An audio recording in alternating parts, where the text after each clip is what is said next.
Hey everybody, I'm here with Andrew Goldstein from Phantom Noir out of Los Angeles, California. We have a lot of friends, mutual friends.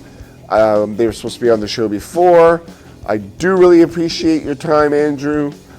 And I know it's not easy carving out time during the day to do something like this, but your band is really good, and I know there are people that I have mentioned your band to, and purchased and or corresponded with you, your EP. So, blows my mind. Huh? It blows my mind. It does, but you're in LA, so you have an unfair advantage. Very much so. Very but much so. Corky James is a friend of yours. Well, he goes by Corky James. Yeah, it is Corky. We were in a band together, which is basically how all of this started for me. Yeah, he's in the CJs, and he sent me a CD, and I interviewed him. Super nice dude, and any friend of Corky's is a friend of mine. And I want you to tell me what you just said about the genesis of Phantom Noir, how you're connected.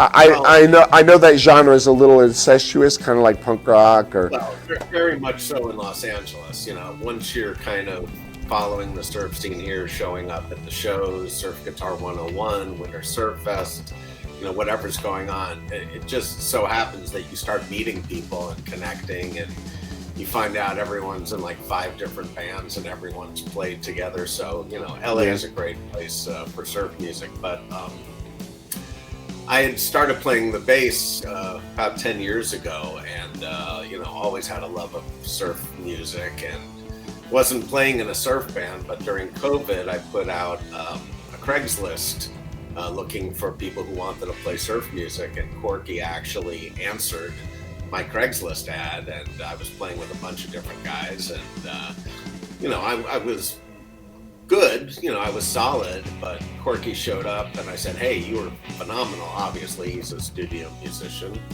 Yeah, he's no joke. No, Corky is the real deal. So I said to him, I said, you know, I want to do this on a regular basis. Do you want to come back? And he was like, well, he goes, you know, the guys you're playing with really aren't up to my level. He goes, but I'll come back and play with you if we can find some other players. And I was like, wow. So that was, you know, an incredible compliment. So we put an ad in Craigslist looking for a drummer. And Dave Irish answered that ad, and Burn Notice was born from that trio. And we were together probably a good 3 years or 2.5, something like that. We had some great gigs, and then Dave Irish moved on, and we got another drummer called Joshua Dean, who was coming out of the punk rock world. And then we kind of wanted to take it in a different direction. Corky had his own ideas of what he wanted to do, and Josh and I wanted to do something else. So we formed Phantom Noir from that, and that's where Corky formed the CJs. Yeah, both equally good bands. Absolutely. Yeah, CJs are fantastic. Oh my God, yeah. And I think for quite a while they went under the radar, and then once people started hearing the music, you know, through DJ Dotty and radio and Jeff, and like once they started hearing that, like, you know. Well, I got to come right out, you know, at the beginning and say, you know, almost, people may or may not agree with this, but a lot of what happens in the surf world has to do with Jeff Hanson, also known as Big Tiki Dude. And, I know. Yeah, we got, as Burn Notice, we got to play the Huntington Beach Pier surfing Sundays. And then, of course, now that Corky had that entree, he was able to do the same. And, you know, that's a great way to get your music out and have people hear you. So I think that had a lot to do with, you know, and then, of course, once you record and have something to put out there. So yeah, no, it served Corky well, and it served Phantom Noir pretty well as well. Yeah, Huntington Beach is like it's another planet as far as where I come from. I go there and I'm just like, okay, fish tacos and everything is beautiful. Of course, you have the museum, and then you have the pier. When I was there for SG 101 in 2022, they were filming some surf competition for ESPN. Oh wow! And I was watching them, and the dude I was staying with, I ended up staying with Jeff for a couple days, but I was staying for a couple days with another dude, and I could drop his name, but his name's Craig Skelly. His band is Little Kahuna. And they're both like really swell dudes, and they showed me the area, and I got to see all like the beach towns, and really Surf City is like many cities. I do, however, want to comment on your work with Dave Klein, because I got to go see him before he revamped the studio, and he is cut from the same cloth as I am, and probably you as well, where he's like a really easy guy to talk to. He's funny and he works well with others. You know, like that group is unlike any music scene I've ever seen. And I really want you to comment basically on Community at that point. Well, Community is really what it's all about. I feel personally, so I was born in 1965, graduated high school in 83, so I was a little bit too young for like the advent of the punk rock years in Los Angeles, so like the 79 through 82. And that time period and that music, you know, has informed a lot of my life. And I kind of wish that I had been a little bit older so I could have been a part of that community, because that also was a community where, you know, it was the same people showing up all the time at different events. There were so many cross members of bands and whatnot, and the music was exciting and it was fresh and it was new. And I feel like that's kind of what I found in the surf community. You know, any surf show you go to, you know, half the audience is guys who are in other bands or girls or whoever. And, you know, everyone's out to support, and everyone's friendly and inviting and inclusive. And, you know, finding the surf community has meant everything to me these last couple of years. And no, it's great. I mean, I was at, well, back when they had it at the old location, the name escapes me now, the Bavarian Village that's just off the 110 or whatever. So Surf Guitar 101, about 2017, I was hanging out with Jim Bakke from Tiki Orchestra. There were these two people, which is another story, but these two people walking up, and he was like, "Oh, Andrew, I want to introduce you to Bernard and Rebecca. They're in a band called Paradies."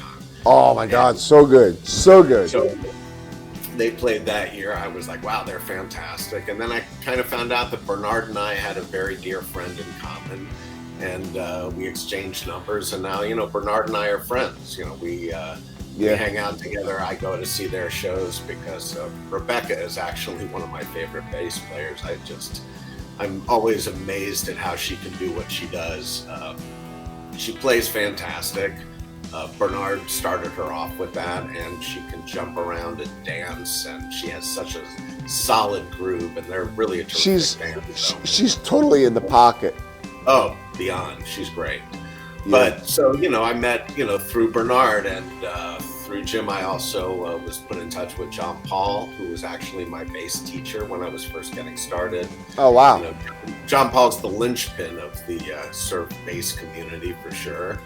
And so I've met a ton of people. I met, I'm trying to remember what gig it was, but that's how I met Jeff, because we were at the Purple Orchid Tiki Bar in Manhattan Beach, and I walked in and I saw John Paul and Jim went up to say hi, and they're like, "Oh, this is Jeff Hanson." And Jeff kind of just gave me a nod, and we didn't really even talk for a few years, but now like Jeff and I talk all the time. So yeah, that sounds right. Yeah. But yeah, no, the community of surf is fantastic. Actually, a great story. So we were at the Winter Surf Fest, and there was a time where Josh and I were looking for a new guitar player, and I picked up a bunch of songs that I wanted to audition guitar players with.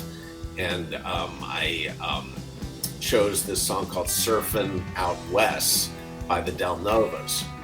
Oh, I love those guys. Groovy, whatever. So anyway, so they played at the show, and I saw Dalmacio on stage, and when he came off, I was like, I just have to let you know, I absolutely love your band, and I used the song Surfin' Out West to audition guitar players, and he just had the biggest smile on his face, and he opened his arms, and he wanted to give me a huge hug, and that started a friendship, and he and I are in touch all the time now. And he wishes I was, I lived a little closer so we could play together. But yeah, it's just one of those things where it's like just a kind word between people, and the next thing you know, you're fast friends. And it's really cool. Santa Cruz is, for me, second only to Philadelphia. Philadelphia's home, but I lived in Salinas for a while.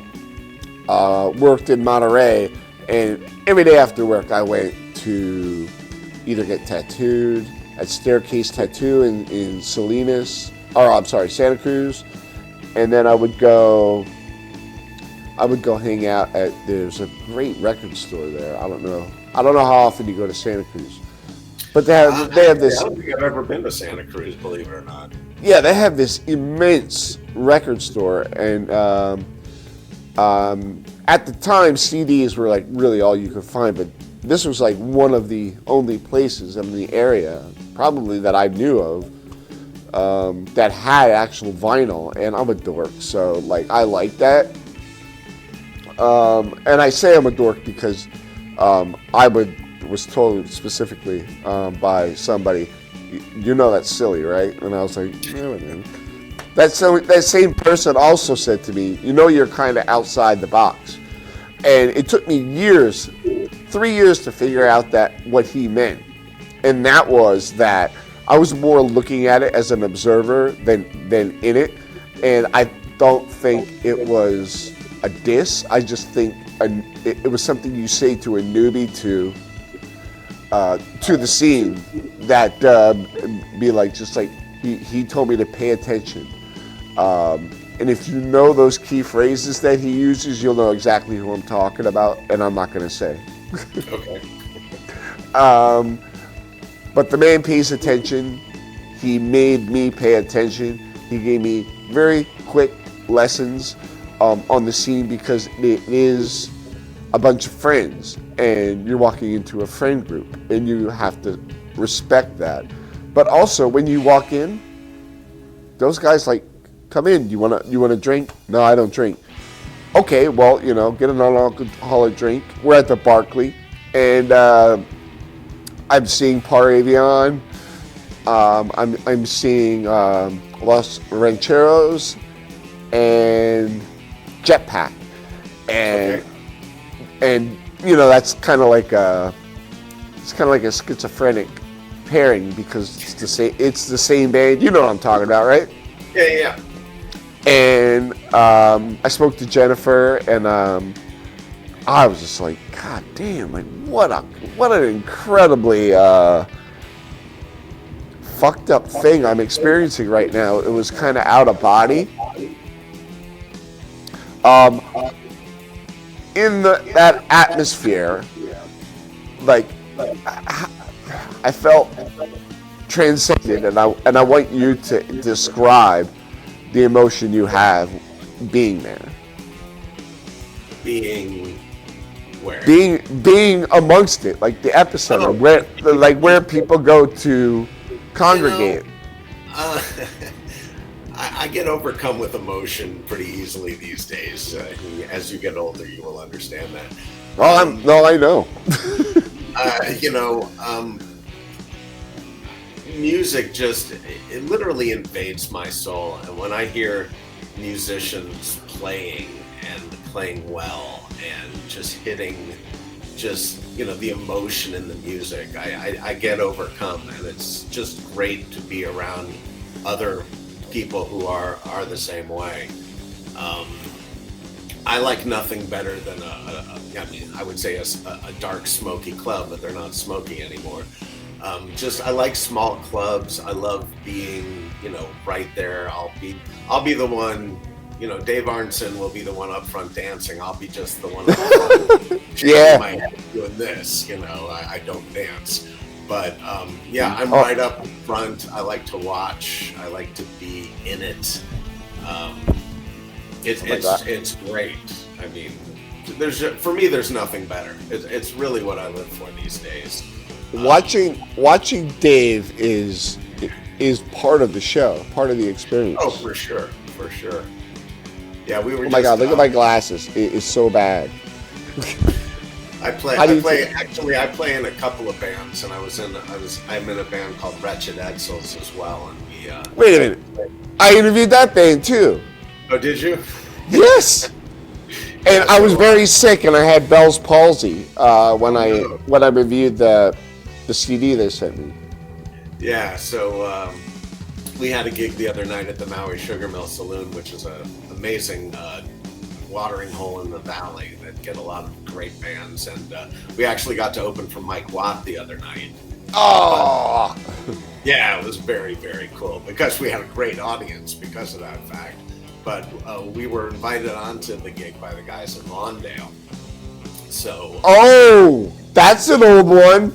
Yeah, well, and they're still out there hitting it hard and playing great, and so we did our set, and then I turn and look to my right, and who's there? Sure enough, Dave Arneson.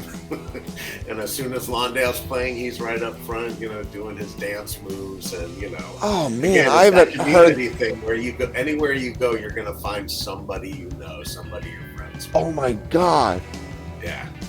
I haven't heard that word in 25 years, and Lawndale, and I want to say the only reason you can't see it from there, but over my shoulder there are two posters. One is the Descendants and one is All, and kind of the same thing. But there is a connection between them and Lawndale, and I can't remember what it is. Do you remember what it is? No, not at all. Not at all. There is a connection there. I'm sure one of the band members was in that band because that's just how it is. Yeah. Well, I'll just give a quick shameless plug just because, you know, I mentioned it. So Phantom Noir is my surf band.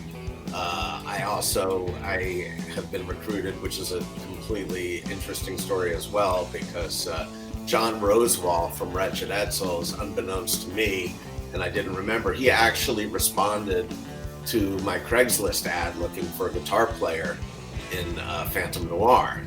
So there was a moment there where he was going to come and audition, but never did.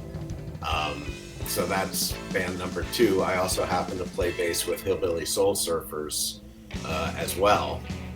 And then I also play in a band with Dave Irish, which is kind of an alternative rock band called the Vickies. And then I also I'm a singer. I know that one too. Yeah, you know, if you hear anything about Dave Irish, who's if you know anything about his playing, he's just an incredible drummer. You know, I would go out on a limb and say he's, you know, one of the top drummers in the LA area. And if anyone needs a drummer, you might want to check in with him because he's always looking to play.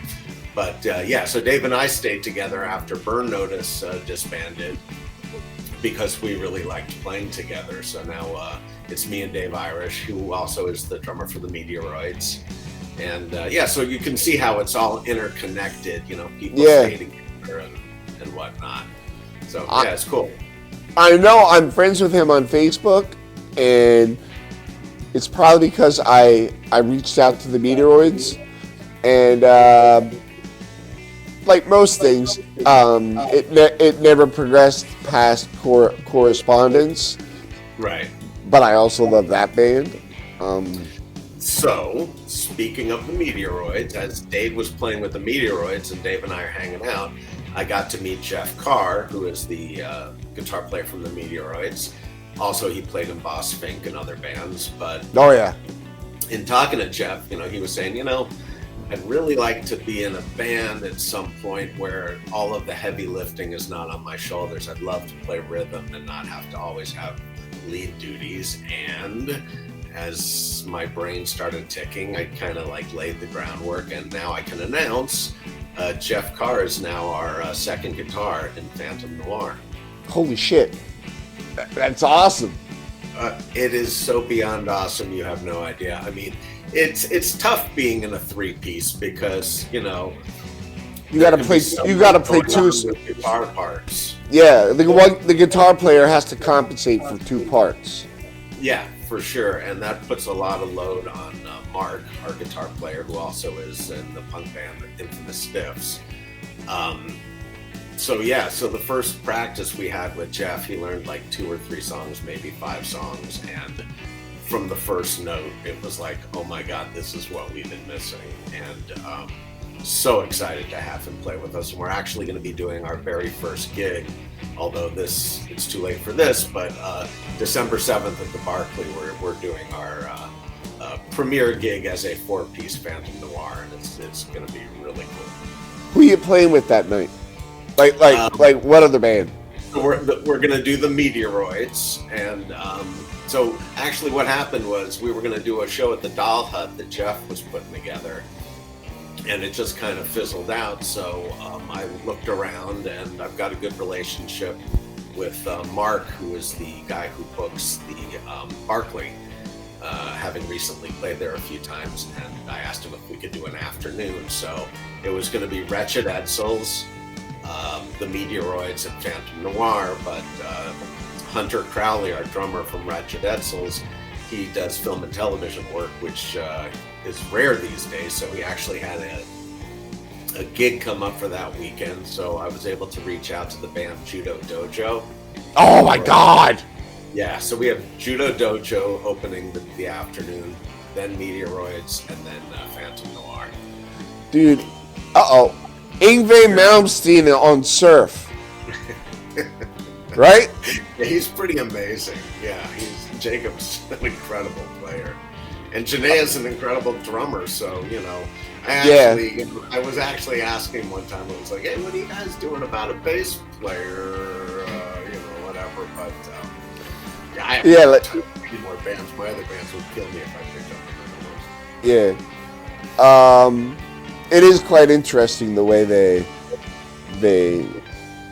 do it the way they do it. It's just bonkers.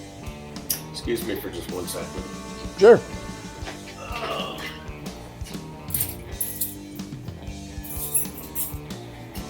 Okay, coming back. No worries. Okay, so I believe you mentioned when somebody says that's a whole other story, I always like to revisit that. And the first time you mentioned that was right at the beginning. Okay. And do you remember what I was talking about? Remind me. We were talking about the community and all the people you met. Oh, I was talking about Jim Baki and Tiki. Yes. Okay. Yes. Now he has a show now too. Yes. Yeah, terrific. It was one of those things where, Jim and I are only a couple of years apart, and we have very similar cultural influences in our upbringings, although he's a complete metalhead and I'm not, which is interesting. There's a lot of guys who are totally into metal in the surf world. I was never into metal. I was more into the punk rock thing. Yeah. Jeff even. Yeah, oh yeah, no, absolutely. John Paul, Jeff, ton of guys. The guys, I don't know if you know Ben Doubler from the New Waves in Las Vegas. Yes! He's in 7 bands. times. I mean, he's What ridiculous. what a great group of guys. I was laughing the whole time I was talking to him. Yeah, super great band.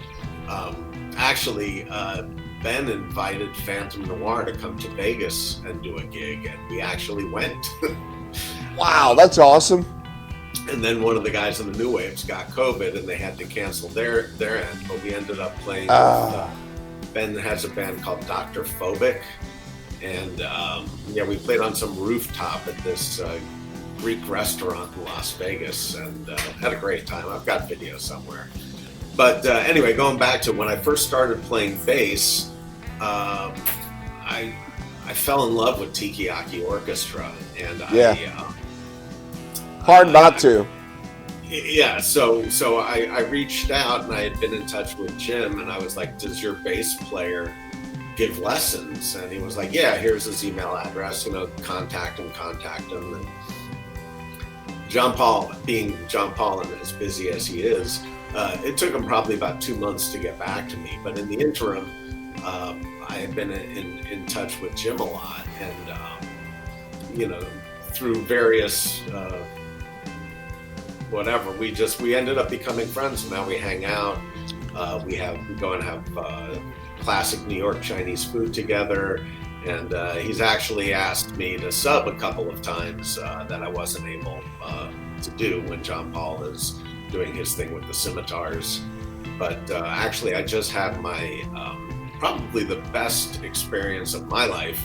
I had my 60th birthday party, and I actually hired the Tiki 5-0.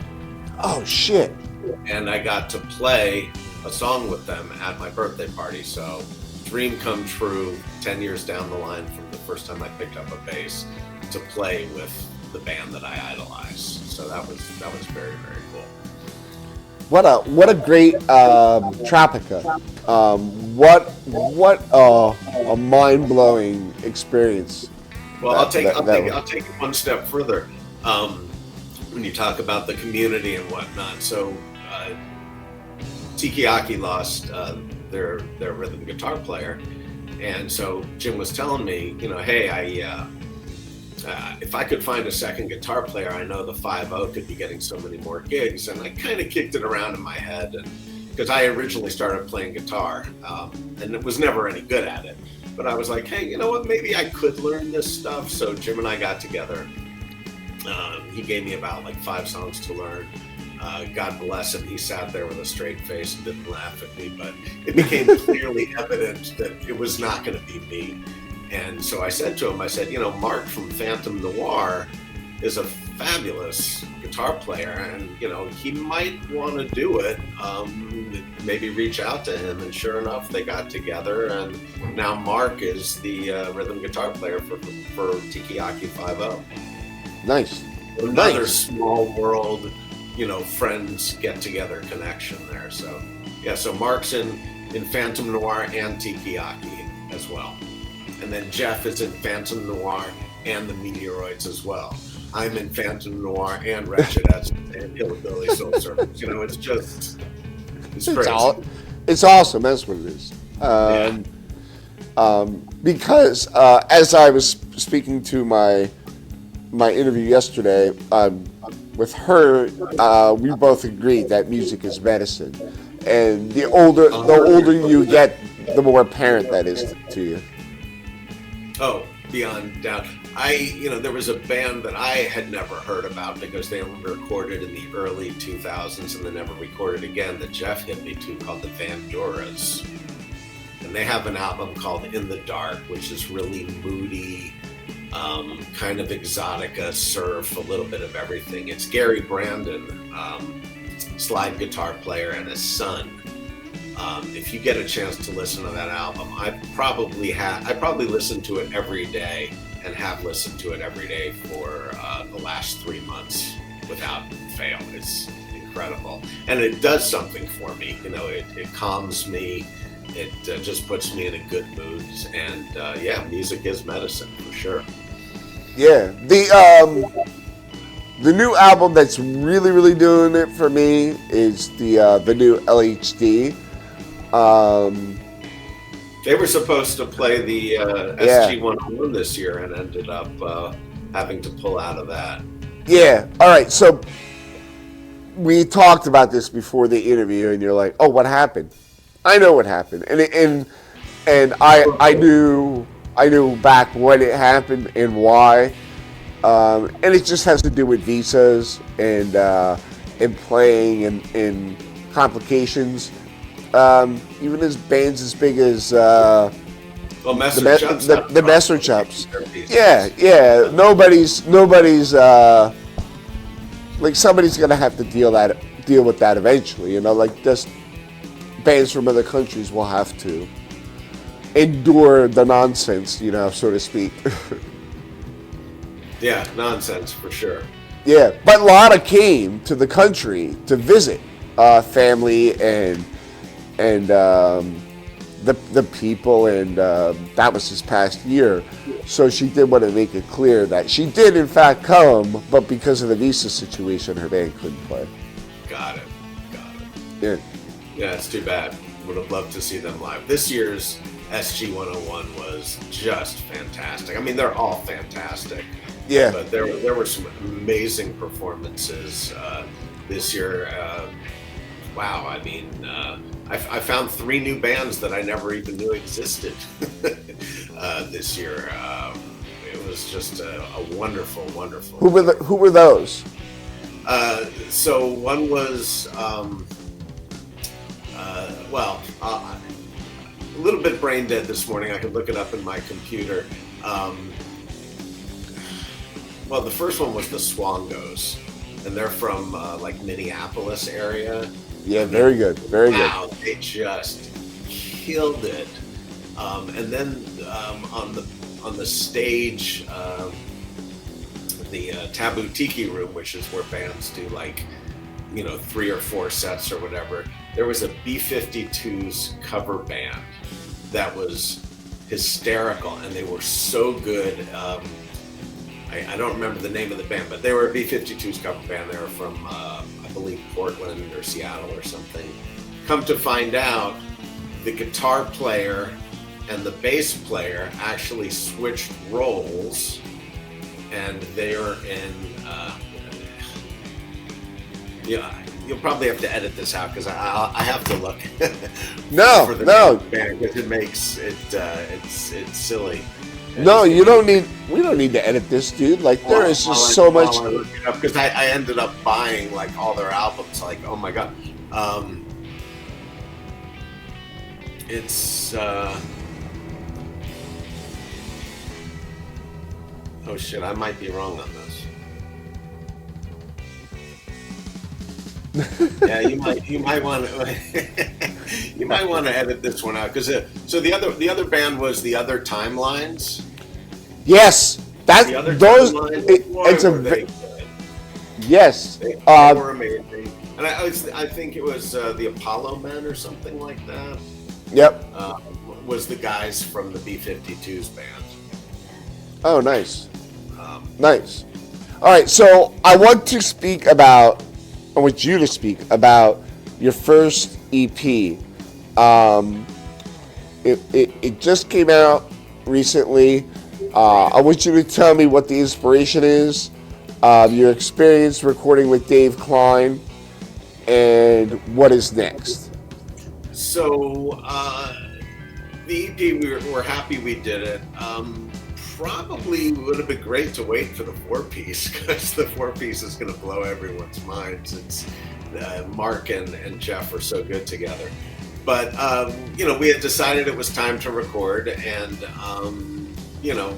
if you look at more than 50% of the surf albums out there, you see Dave Klein recording over all of it. And I knew that he played in the Ghastly ones, and it was legit. So I reached out to Dave. Actually, I reached out to Dave early on in the days of Burn Notice, because Burn Notice wanted to record, and we were going to record with Dave, but ended up disbanding before that happened. And Corky went on to record with him with the CJs, but we finally got into the studio with Dave. All of the songs on the album are originals. So there were, I think, 3 songs or 4 songs that were written by Josh Dean, and 3 or 4 songs written by Mark. And it was a great experience. We did all of the drum tracks first, and then Dave was like, you know what, it's a little bit off. Let's see if you could just record your bass lines, independent of playing it live. And so I went into the studio part, not the recording booth, but the studio with Dave, and we sat down and literally retracked all of my bass. I played live to Josh's drums, which was interesting, playing through the headphones and the whole thing. And then Mark did his guitar parts over 2 days because of the fact that, again, the 3-piece thing. He recorded a bunch of different parts, and Dave had some input of like, hey, try this, try that. And so, it was a good learning experience. It was probably only the second time that I've been in the studio. I mean, Mark's done a lot of recording, and Josh has done recording, but working with Dave is great. His studio, up in the hills in Highland Park area. He's got a real nice setup there. Obviously, he knows what he's doing. He's a good guy to joke around with. Fun. Very, very similar sensibilities for sure.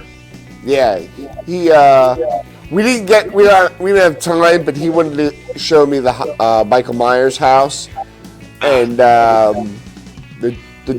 other dude I was hanging with is like, no, we got to go see the Wedge, and I was like, yeah, but. And well, the Wedge is pretty impressive if you catch yeah. it on a day.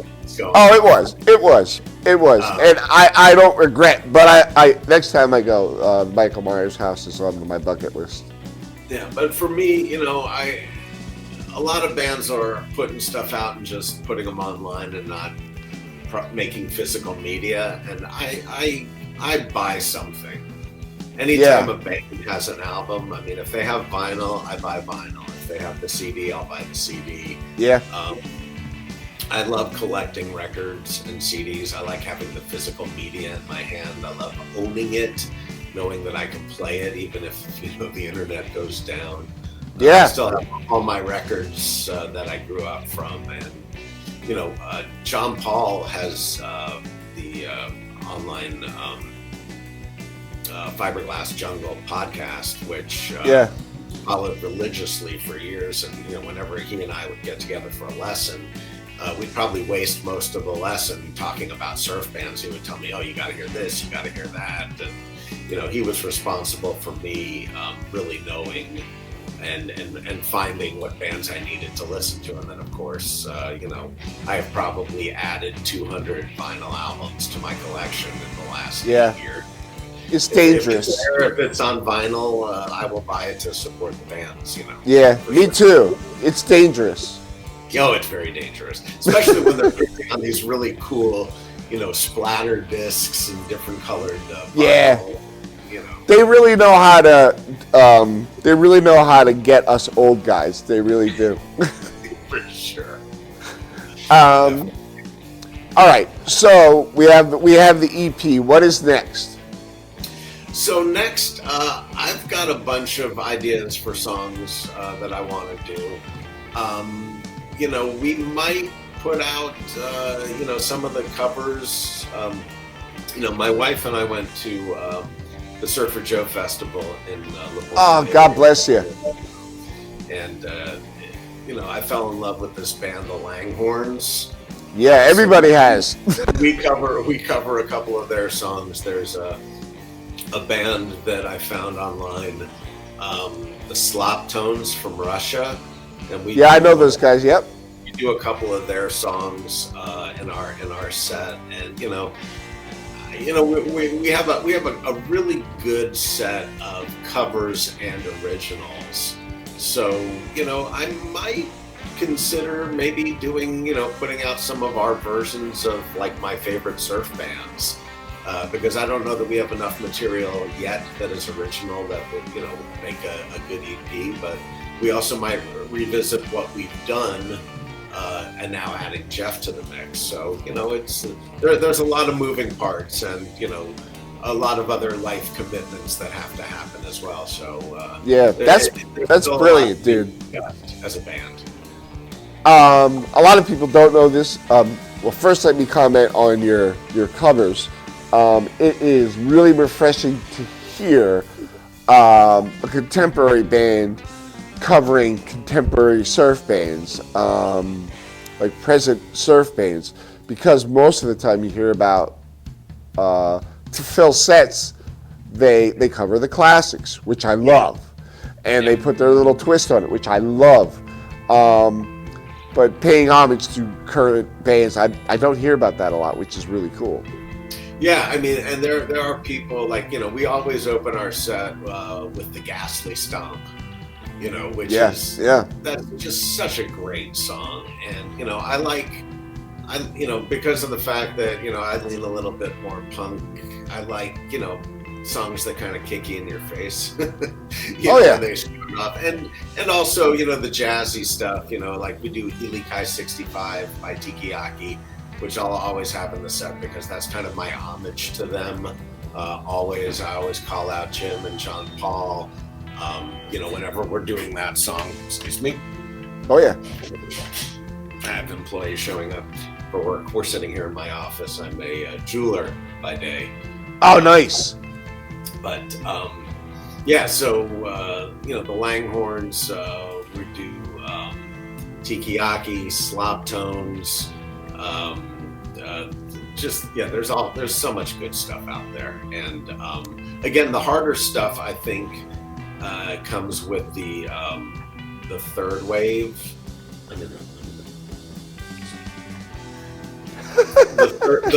That's my mom. Hi, Mom.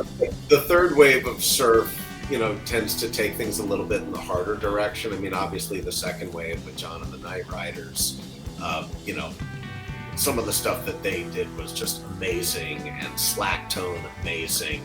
But holy shit, dude, that band. Oh man, incredible. As a matter of fact, I was really fortunate because Paravion, they use Dusty a lot.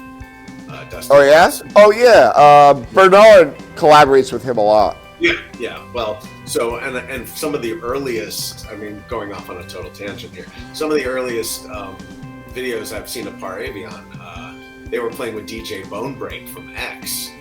So when I asked Bernard, I actually had Paravion play my birthday party as well.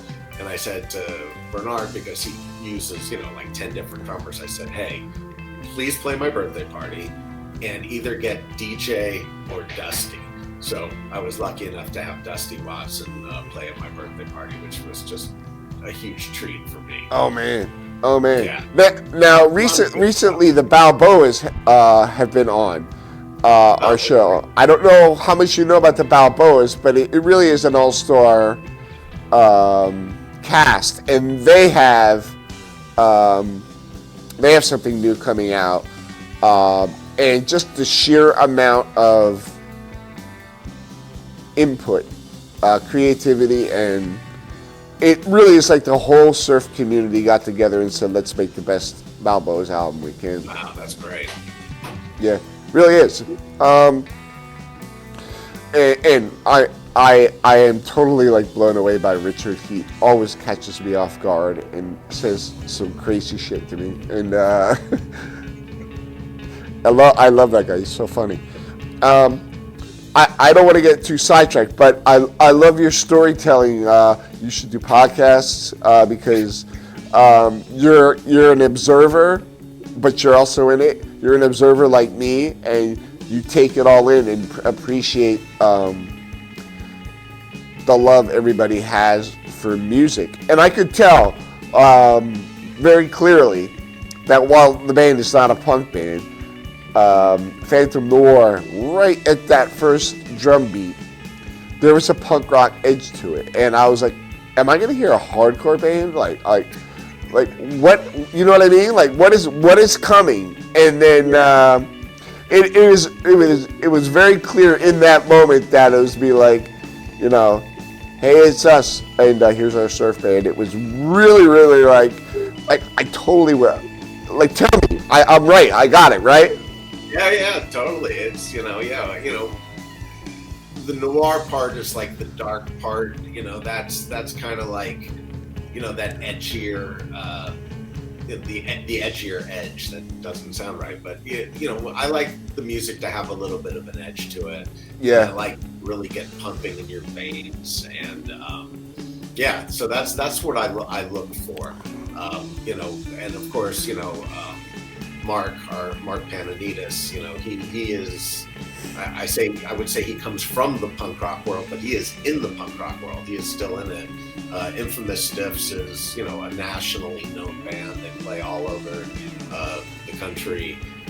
So he brings that edge to it, and I think it's great that now we have Jeff, who really has that surf drip. He has that more of that understanding of the music. So it's going to be a great moving forward for us to really get it hard and drippy and reverby, and I'm really excited for what the future holds for this band. Nice. This is it's the kind of Phantom Noir's debut EP is one to listen to straight through the first time you hear it. It's one of those albums that you listen to and you feel like you're filled with joy afterwards. And music feels like just hearing music is enough to keep me alive. Like with all the crap by the time you're 52 like me that you have been through, wait till you're 60 like me. Yeah, and everything hurts, and you've had every ailment known to man, and every struggle, and your kids are struggling, and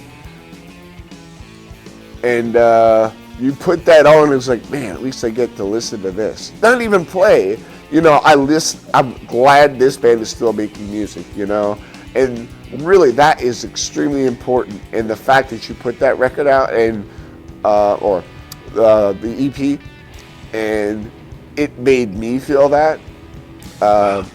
Take that with you. Tell the guys in the band that I love it. You don't need my approval. My opinion means zero, and I know it. But I love it, and I hope you know that I appreciate you being here, and I appreciate the album. I think it's outstanding, and I love the fact that surf music is there in what you're doing right now, and whether anybody is realizing it or not, but this is the fourth wave, and you are making a huge difference. You've touched me in my heart. Wow. And thank you. Yeah. It's one of those things where for me, I always when I realized I wanted to play the bass, I realized, how much I loved the instrument, but I also realized how much I missed having music in my life. Yes. Having played in, junior high school and high school. I played trumpet when I was in a marching band. And, from my 20s on, I struggled with guitar, but, when I actually got into it and little by little started feeling like, maybe I'm not a poser. Maybe I really am a musician, and then people start accepting you and, paying you compliments and liking what you do. And, being validated in the world of surf music, for me, there's been no better feeling in my life, truly. It's not, it shouldn't be something you expect, but it is nice. It is nice to say, it means something to people. An authentic person will always doubt themselves, I've been told. And you present yourself in a very humble way, and your enthusiasm and smile made this interview as long as it was. And like I said before the interview, you said, "How long is this?" Well, I said, "You edit out some of the No, you did, and said nothing that will make you look bad. Nothing. And there was no technical issues. And that's a real podcast. People can't get up to take a piss. on my podcast, but I know a lot of podcasts where they're like, keep the cameras rolling. We're going to go take a piss. We'll be right back. Because the podcasts are like 3-4 hours. I'm not even going to say who I listen to because I really don't listen to him anymore. But when he was doing authentic shit, I was like, these guys just went up to take a piss. Like the 3-4 guys. And here I am just waiting for them to come back because, they're talking about Göbekli Tepe, and I'm like, oh, I can think of, like, nobody's talking about that. Like, this is this one dude that's talking about it. And anyways, the link for the EP will be in the description. Go to Bandcamp. Yes. I will be the first person, along with Ted. I'll be the second person. Picketing Spotify. I have to start voicing my opinion about certain things. Bandcamp is not a tool; it's a necessity. And God bless you for supporting it, and God bless anyone who supports you using that. That is direct support of the band. I recommend anybody does it. You can see everybody that's on there that has supported the band, me being one. Other pictures are there, so everybody knows. And I'll see Hunter King, I'll see his picture on one, and I'll be like, I'll try that out. And it's that simple. Because I know... On Bandcamp, my personal Bandcamp page is One Kayaker. One Kayyaker, and if you look at the collection that I've purchased on Bandcamp, there's so many great albums, and bands don't ask for a lot of money for the downloads. No. You can find some amazing music, for $5. I'd rather spend $5 on having some fabulous music to listen to than a shitty cup of coffee at wherever. Please join our Patreon page to get special behind-the-scenes footage and segments exclusive to Patreon, YouTube updates, also a sneak peek at what's coming next week, merch, and also services, free flash drive exclusively for segments in the band.